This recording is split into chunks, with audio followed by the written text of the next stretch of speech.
रुड़की के शोधकर्ताओं ने एक हाई इको उपकरण विकसित किया जिसमें कि बाढ़ के दौरान होने वाली बीमारियां कैसे फैलती है इसकी भविष्यवाणी करने वाला उपकरण तैयार कर लिया गया है।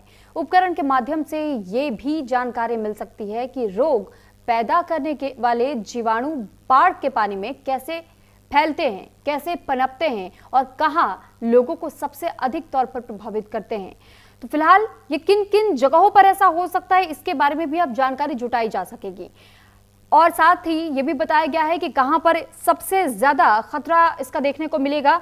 तो आपको बता दें कि ये शोध भारत सरकार के प्रमुख मिशन जैसे कि राष्ट्रीय स्वच्छ गंगा मिशन, स्वच्छ भारत मिशन, राष्ट्रीय आपदा प्रबंधन योजना और राष्ट्रीय स्वास्थ्य मिशन में सहायता करता है।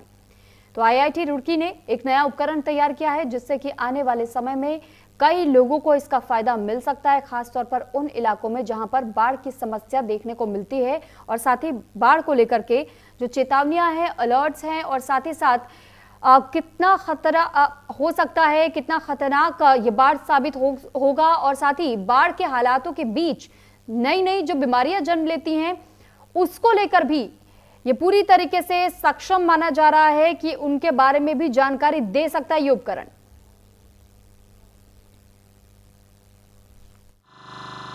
हाइको हम जब बोलते हैं, हमने एक एक्रोनिम दिया है।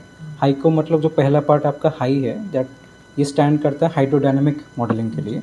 तो बेसिकली हम अदर वर्ड्स में फ्लड मॉडल को भी बोलते हैं। दूसरा पार्ट जो है इको वो स्टैंड करता है इकोलॉजिकल मॉडलिंग के लिए। तो हमने ये जो हमने रिसर्च किया है आईआईटी रुड़की में, हमने क्या किया कि दो मॉडल को हमने कपल किया है। कपल मतलब बेसिकली एक मॉडल का जो आउटपुट है वो बन जाता है और एक इनपुट दूसरे इकोलॉजिकल मॉडल के लिए। तो हमने इसी रिसर्च में क्या किया कि बाढ़ में जो आपका इम्पैक्ट्स रहते हैं, हमारा मानना ये है और ये प्रूवन फैक्ट भी है कि हमेशा फ्लड का जो इम्पैक्ट है वो हाइड्रोलॉजिकल पर्सपेक्टिव तक सीमित नहीं रहता है।